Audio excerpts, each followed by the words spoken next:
I think we already gave him the taste of it the first game. Looks good, looks bad, looks really good, and looks bad, and then you win.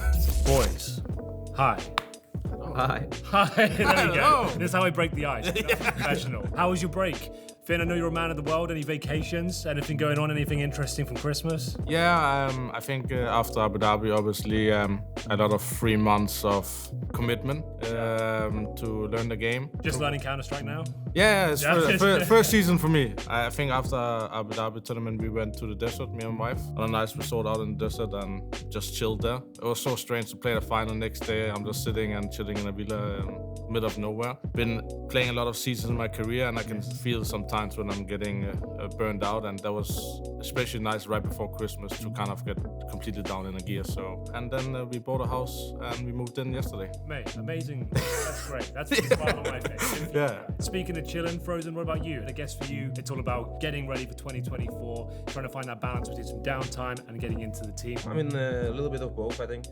Recovery, but, as well reflecting on the last year and what to work on in the next year. And yeah, I mean, after we finished Abu Dhabi, I went to Dubai, basically, so it's like Nice. right around the corner with my girlfriend. So yeah, was just chilling there for a vacation a bit, getting ready for the next season, And the season has already begun, right? We've seen the RMRs kicking off this week, or the qualifiers for them. Did you get to tune into any of the drama this week? Obviously, after practice, we looked a little bit and how the results and also between the breaks. Yeah, it's a wild west out there. It's crazy.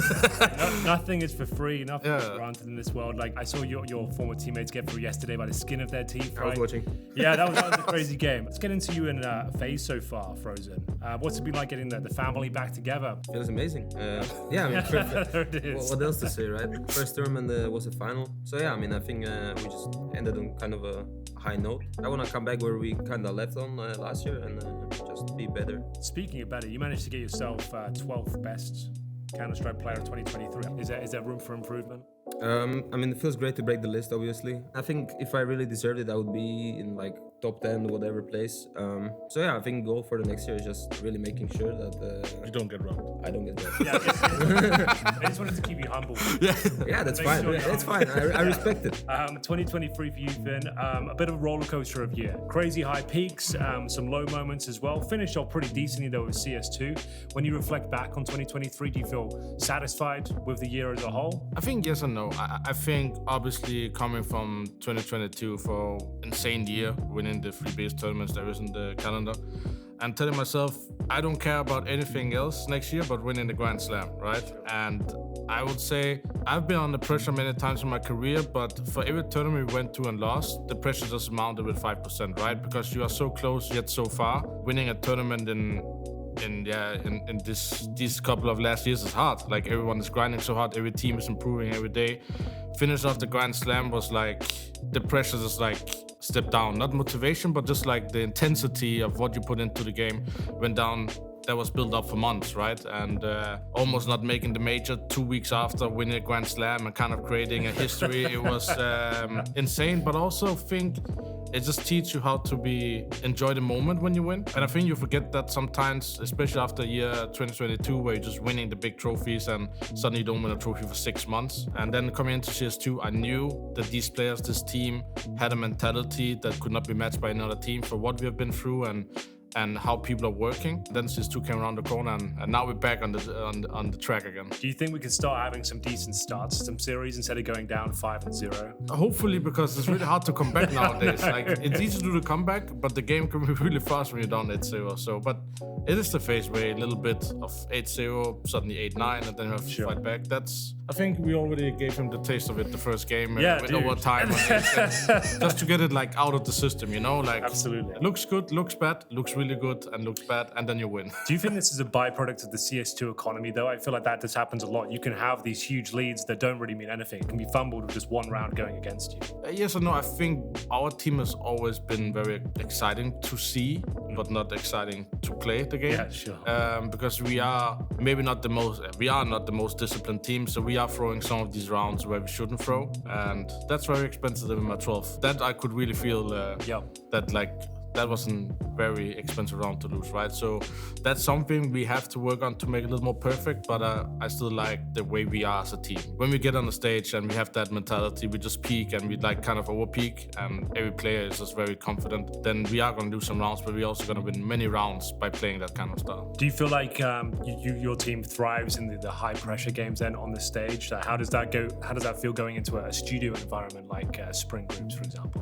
For me, when I talk personally, I can just feel like I'm way easier to get in the zone in the stage. I'm always trying different things to understand, and group stage meta equally as important. I bring confetti with me from tournament wins that understand this confetti. Okay. This starts from first day and not like you have to get to the playoff where you can actually start thinking about winning it, but you have to understand that in the beginning of group stage equally as important as in the playoff, right? David, with your transition into FaZe Clan, I think you're regarded as one of the most versatile Counter-Strike players we have. You don't necessarily have a defined role. How are you feeling within FaZe right now? Do you feel like you've got the positions you want to play? You feel like you're ready for the season coming up? You said it yourself, like I never had really like a set role, so it's hard to really say what positions I want to play, right? I mean, I have the positions that I used to play that I'm comfortable in. I think with the amount of preparation we had in so far together, I think I'm as comfortable as I could be so far. Finn, for you, having a player like that that's happy to go into any position, any sort of role, that must be great. Someone who's so malleable like that. Is that the reason you wanted to bring David into FaZe eventually? I think there's multiple reasons. I think I would have told David when I left Mouse that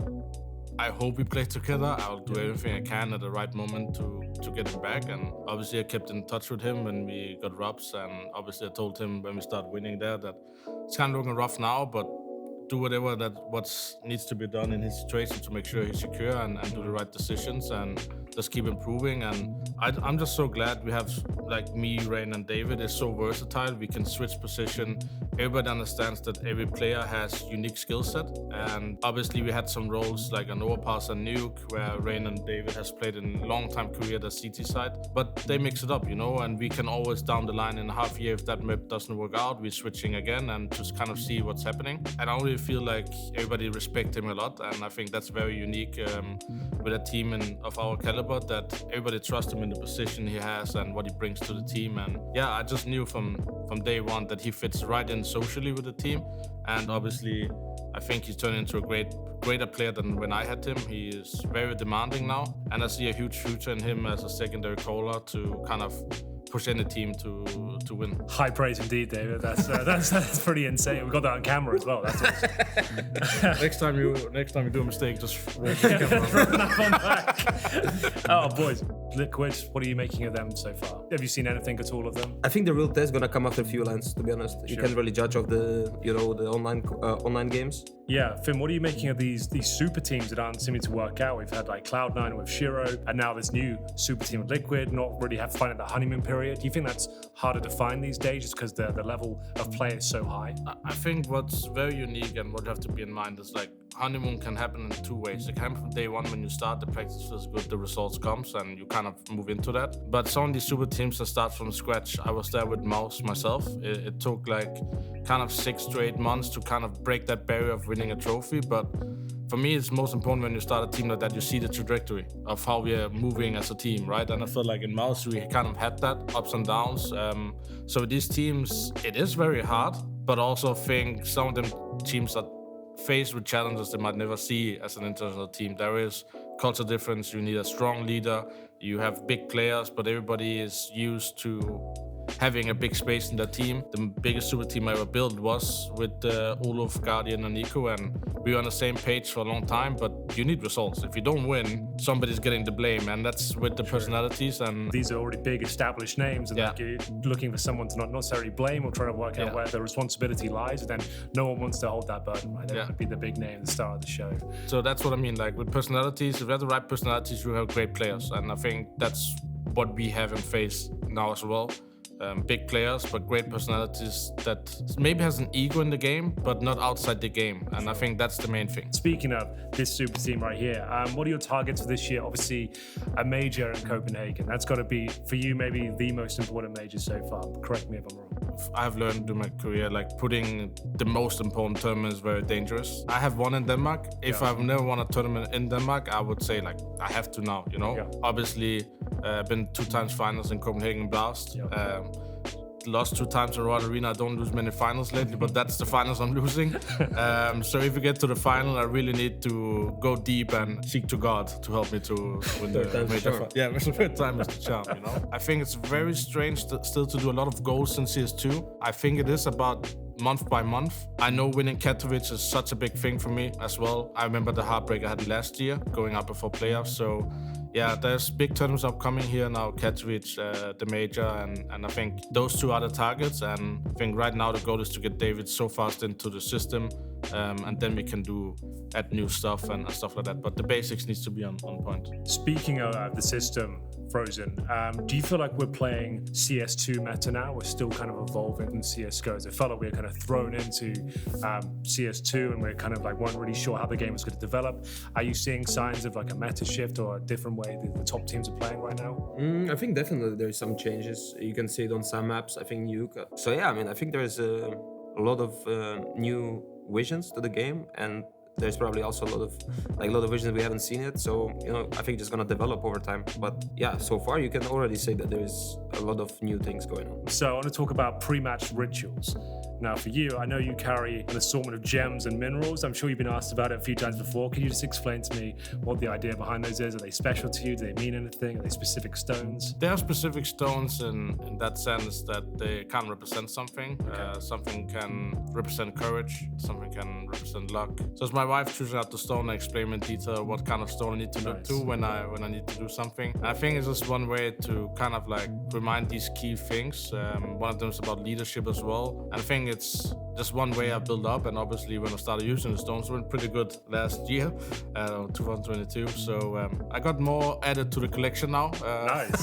So for you, it's not so much like a spiritual thing; it's to remind you kind of a symbol of the kind of qualities you'd like to be as a leader. Both things, I would say, right? Yeah. The spiritual, I'm not always that deep into, but I think that way I'm using is kind of remind myself to kind of leadership is what I need to be. I need to also bring on the table. And then courage is just like never really second guess what I'm doing, go with my stomach feeling. Obviously also have confetti on the mouse pad to kind of remind what we're fighting for. Because losing finals and get confetti in your bag is like the worst feeling ever. But winning a final and have confetti in your keyboard is the best feeling. So Okay, that's it's awesome. like a flip coin. Wow, Frozen, quite profound answers there. What about you? Pre-match rituals, you doing anything? You're just doing DM and Spotify. What are you up to? Yeah, Spotify, bots, and like close to the match, I do breathing exercise. So just some kind of mindfulness sort of kind Yeah, of... I think it's called focus breathing, the one I do. Yeah. I've been doing that for like last 2 years, I think. Okay, we're going to do some quick fire questions here. We're just going to do some fun stuff right now. What other esports do you enjoy watching,